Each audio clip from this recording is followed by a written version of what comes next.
तो सर सबसे पहले तो ये बताइए, जो आपने ये राजनीतिक विकल्प महासंघ बनाया है, इसमें कितनी पार्टियां आपके साथ हैं? इसमें 4 दर्जन पार्टियां, सभी के नाम इसमें हैं, अध्यक्षों के नाम हैं। हाँ।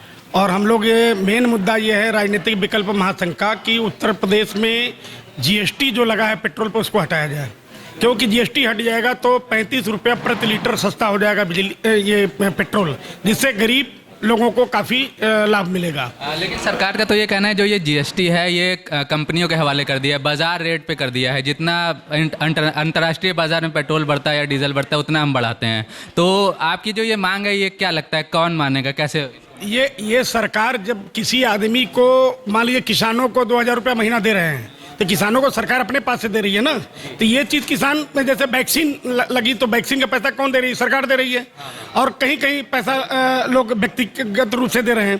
तो ऐसी स्थिति में सरकार को कम करना चाहिए, क्योंकि पेट्रोल डीजल एक ऐसी चीज़ है जिससे हमारे देश पर बहुत गंभीर संकट पड़ता है, प्रदेश पर पड़ता है। 1 रुपया लीटर अगर डीजल पेट्रोल बढ़ जाता है तो 1 रुपया किलो सब्जी का रेट बढ़ जाता है। ऑटो रिक्शा 1 किलोमीटर जा रहा है तो 1 रुपया वो एक्स्ट्रा बढ़ा देगा। ऐसी स्थिति में हम लोग उत्तर प्रदेश में पृथक पूर्वांचल राज्य और पश्चिम उत्तर प्रदेश, अवध प्रदेश की मांग बहुत पुरानी। मैं ये भी पढ़ पा रहा हूँ आप लोगों ने ये मांग की कि उत्तर प्रदेश के 4 टुकड़े कर दिए। ये बहुत पहले से है, क्योंकि छोटे दल जो हैं ये इसलिए चाहते हैं। जैसे झारखंड मुक्ति मोर्चा ने आंदोलन किया था तो वहाँ झारखंड मुक्ति मोर्चा की सरकार बनाई, झारखंड प्रदेश नाम रखा गया। उत्तराखंड बना, आपका ये तेलंगाना बना, तो वहाँ पर निश्चित रूप से विकास हुआ है। तो ये जरूरी है, किसान आयोग का गठन जरूरी है और बेरोजगारों को रोजगार, वरना 5000 रुपया प्रति माह भत्ता दे सरकार। इस मुद्दे को लेकर के हम लोग चल रहे हैं। और किसानों को मुफ्त बिजली की मांग हम लोग लेकर चल रहे हैं। ऐसा नहीं है कि कोई पार्टी करे हो 300 यूनिट बिजली फ्री कर दिया जाए, तो सरकार के पास इतना धन तो है नहीं कि फ्री कर देगी। उत्तर प्रदेश बड़ा प्रदेश है, लेकिन जो काम हो सकता है वो हम लोग मुद्दे लेकर के चल रहे हैं। जो हमारी प्रदेश की पार्टियां हैं, प्रमुख पार्टियां, समाजवादी पार्टी हो चाहे बीएसपी, उन्होंने ये वादा किया कि अगर ये लोग आते हैं दोबारा सरकार में, सत्ता में, तो ये लोग फ्री करेंगे। देखिए ऐसा है कि अब उनके क्या विचार हैं। उन्होंने 300 यूनिट की बात कर दिया, तो उत्तर प्रदेश की बहुत बड़ी आबादी है, 300 यूनिट कम रकम नहीं होती। ऐसे ही बिजली विभाग बहुत फायदे में नहीं है उत्तर प्रदेश का। इसको कर देने के बाद तो सरकार बैठ जाएगी। हाँ, ये जरूर किया जा सकता है जो गरीब हो उसको 200 यूनिट बिजली फ्री कर दिया जाए। इसमें कुछ ऐसा किया जाए जिससे सरकार भी चल सके। जैसे पेट्रोल डीजल की बात हमने इसलिए कहा कि सेंट्रल स्टेट अगर दोनों अगर उस पर अपना टैक्स हटा देती हैं तो निश्चित रूप से इसका बहुत कम भार पड़ेगा गरीबों पर, किसानों पर। और किसानों को मुफ्त बिजली देने के पक्षधर हम हैं। एक चीज़ मैं और देख पा रहा हूँ इसमें, आपने एक सवर्ण महासंघ की भी बात की और ये भी बात करी कि दलित और शोषित वर्गों को भी ऊपर उठाना चाहिए। तो दोनों काम एक साथ कैसे हो सकता है? ये बिल्कुल होगा कि हम देश में, जैसे एक तालाब में हर प्रकार की मछली होती है, सब पानी पीती हैं, सब रहती हैं, तो सर्व समाज के कल्याण हेतु वैकल्पिक व्यवस्था होनी चाहिए। लेकिन बहुत से सवर्ण समाज के ऐसे लोग हैं जो इतना ज्यादा पीड़ित हैं कि उनके साथ न्याय नहीं हो पाता। ऐसी स्थिति में हम उनके साथ हैं। ऐसे 1-2 उदाहरण दीजिएगा हमें जो सवर्ण समाज से पीड़ित हैं। जैसे पिछले दिनों जो बिकरू कांड हुआ था उसमें भी ऐसी बातें उठी थी, तो आपको क्या लगता है ऐसे कौन? देखिए वहाँ पर तो स्थिति सबको छिपा नहीं है, आपको नहीं छिपा है। सवर्ण समाज के लोग मारे गए और मार खाने वाले भी सवर्ण समाज के थे, मारने वाला भी सवर्ण समाज का था। तो यहाँ सवर्ण समाज नहीं आता। अगर हम अपराधी हैं तो किसी भी समाज के हमको सजा मिलनी चाहिए। अपराध कानून से बढ़कर कोई नहीं है और ना होना चाहिए।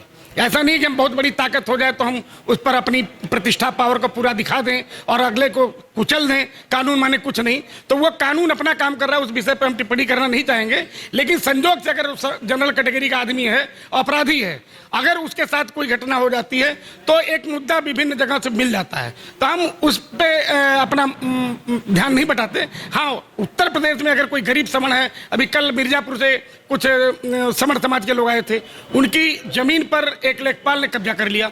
और लेखपाल ने कब्जा कर लिया, वो डीएम, एसएसपी, मुख्यमंत्री तक दौड़ रहे हैं, रोज लेटर जा रहे हैं, लेकिन कुछ भी नहीं हो रहा है। तो हमारे यहाँ आए तो हमने कहा भाई 1 हफ्ते बाद आना, जो मदद हो सकती है हम करेंगे।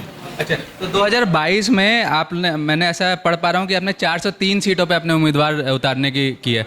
कुछ कहीं कुछ गठबंधन या कुछ ऐसी कुछ संभावना आपके? देखिए ऐसा है कि हमारे मुद्दों को लेकर के बड़ी पार्टियां अगर सहमत बनती हैं, जैसे हमने पृथक पूर्वांचल राज्य की बात किया, सवर्ण आयोग की भी बात किया, किसान आयोग की भी बात किया। अगर ऐसी स्थिति में कोई भी पार्टी अगर हमसे हाथ मिलाती है तो निश्चित रूप से प्रदेश के विकास के लिए हम किसी से भी गठजोड़ कर सकते हैं। हमारा राजनीतिक विकल्प महासंघ के सभी जो हमारे घटक दल हैं उनको एक मान सम्मान मिलना चाहिए। ऐसा नहीं कि एक व्यक्ति भी सीट पर लड़ेगा, हो सकता है एक व्यक्ति एक ही सीट पर एक पार्टी लड़े।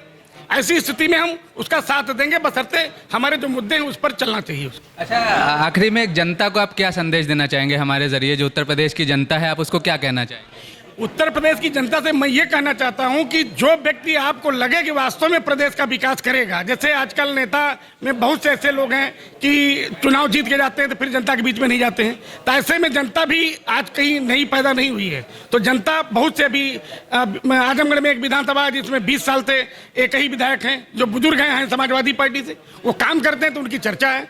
तो जो आदमी काम कर सके उसके बीच में रहना चाहिए, और जनता इतनी भली भात समझ लेती है कि हमारे बीच में कौन आ रहा है। और सबसे बड़ी चीज मुद्दा हम लोग ने सांसद विधायकों का जो लिया है, पेंशन समाप्त होना चाहिए, और जो हमारे पुरानी पेंशन बहाली की चीज है उसके लिए भी हम लोग योजनाबद्ध तरीके से इन मुद्दों को लेकर अगर भाजपा भी आती है तो हम उसके साथ हैं।